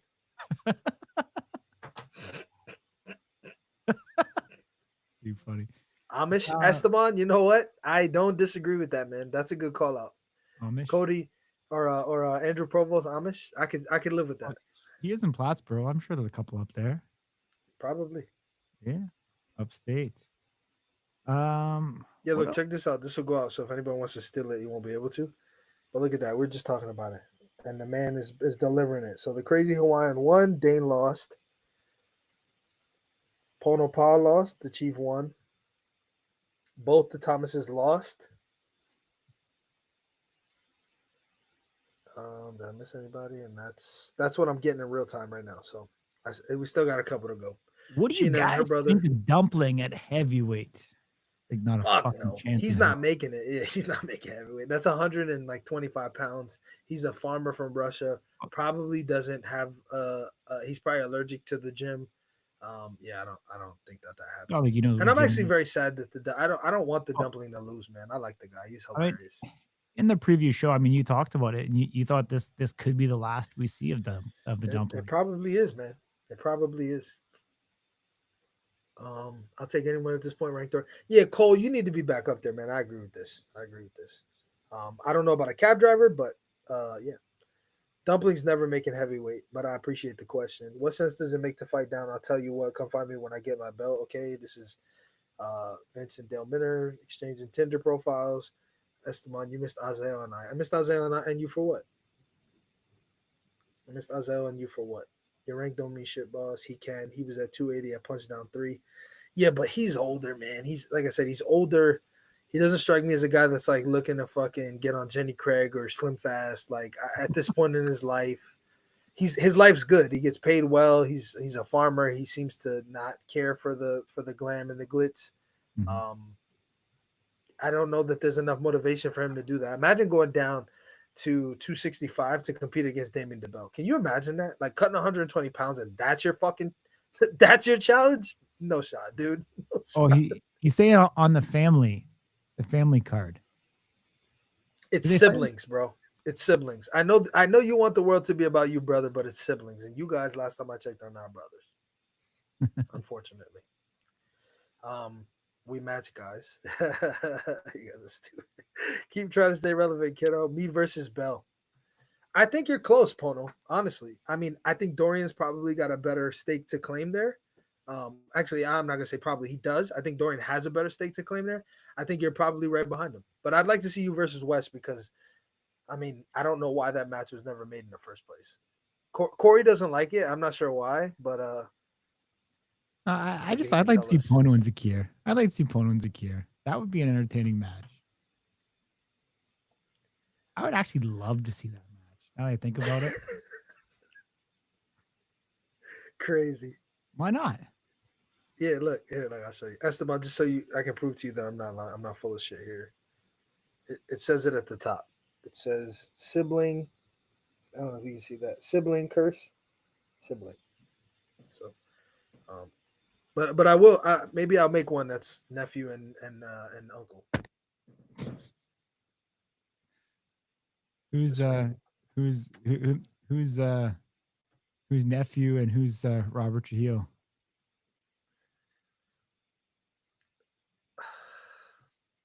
Pono Come versus on. Nate. I'm not. I'm not opposed to that either. But this is what I mean. A heavyweight, you could just throw a name in a hat, pull 2 names out, and you probably have an exciting fight like that. You Mhm. know what? You know what, Core? Next week, let's do that. Next week, you're gonna be responsible for it because you got the nice, cushy $1 million studio. Um, can you have one of the slaves over there, maybe one of the Oompa Loompas, write all the heavyweight names? I can send you the names and just write on the little thing and put it in a hat, and we'll just pick out 2 names and we'll match make like that with heavyweight, just to prove that we can do it, and it'll be fun. Mhm. Can you write that down on your itinerary? Probably find somebody to do it.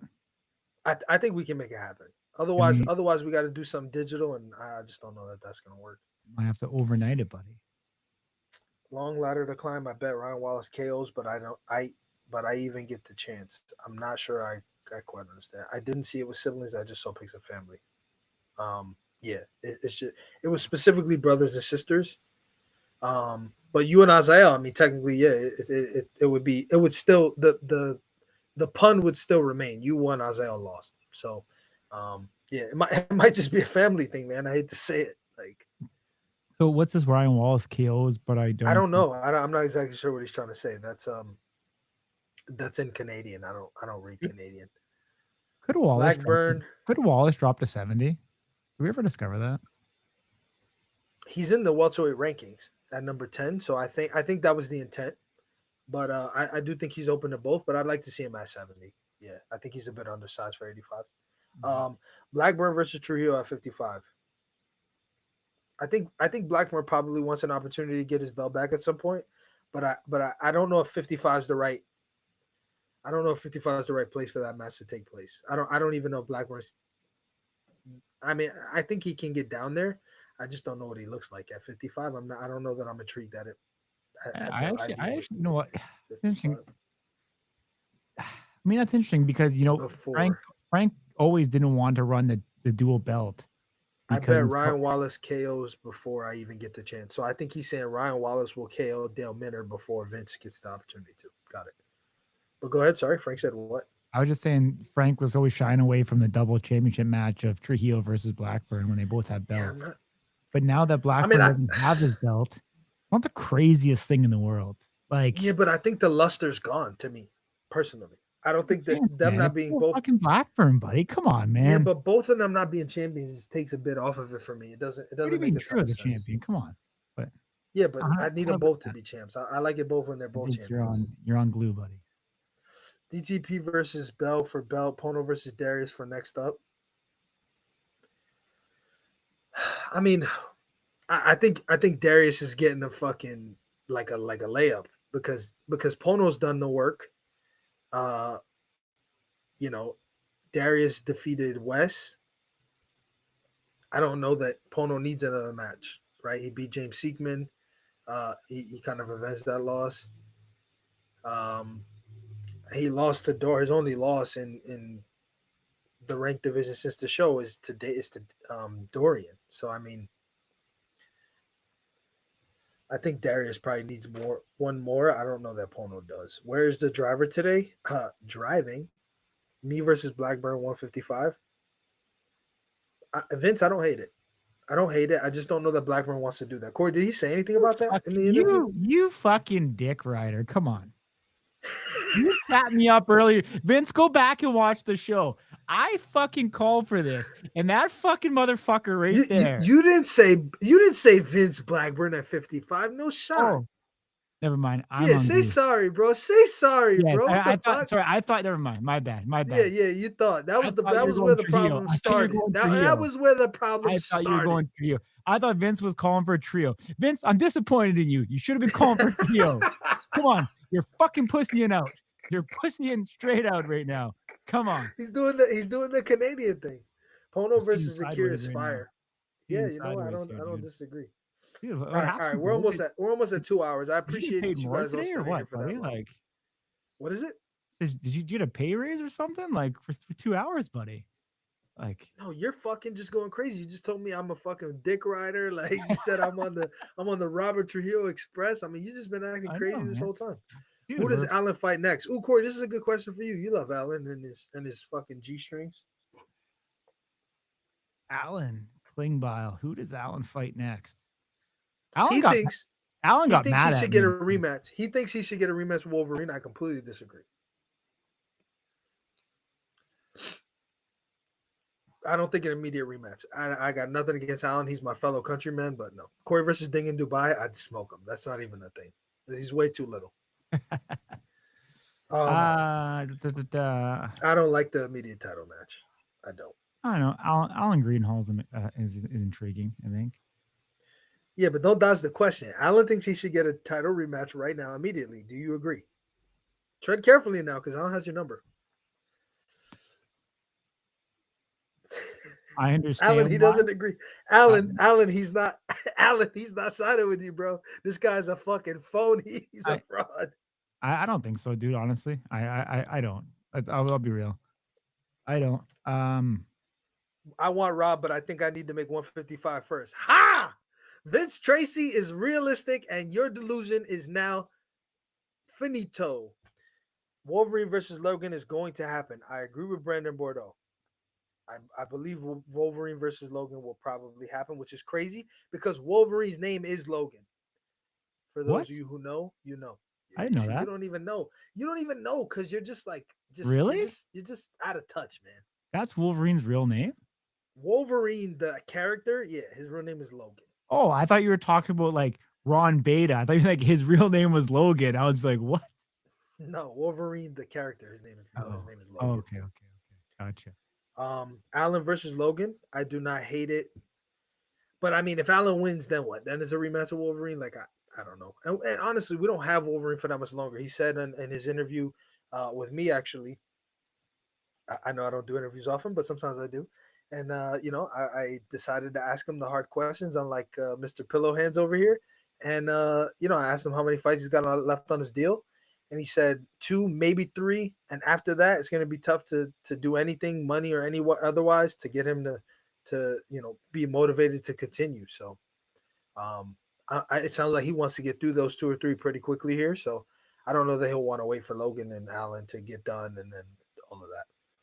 Corey smoking the good stuff tonight. Yeah, he is. Yeah, he is. John Davis needs to come back. I do not disagree with that. Yes, I have Emmy fights on my record. Go look. Oh, this is him and Dale again. You guys should just be friendly, because if you ain't gonna do it to the degree that Westman and Pono Paul have done it, or Crazy Hawaiian James Siegman have done it, or in this most This, recent case, Luke Simons and James Siegman, then the beef don't matter. this sounds like a Hobby Lobby exclusive, buddy. Me versus Logan would make sense if they made it happen. I don't disagree with that either, Luke. I do not disagree with that either. Mhm. But Corey wants to see you versus James Siegman, which is crazy, man. Why not, man? Allen versus Russell, I'm not a fan of that. Let's hug. Exactly. I agree. You guys either got to up the trash talk or nix it all together. But all right, 2 hours, ladies and gentlemen. Ghost, sponsor us. All right, buddy. Let's Till wrap it next up. time. I don't know Anybody who what the stuck fuck we're around, gonna we do next week. appreciate. Ding. Pleasure's all yours.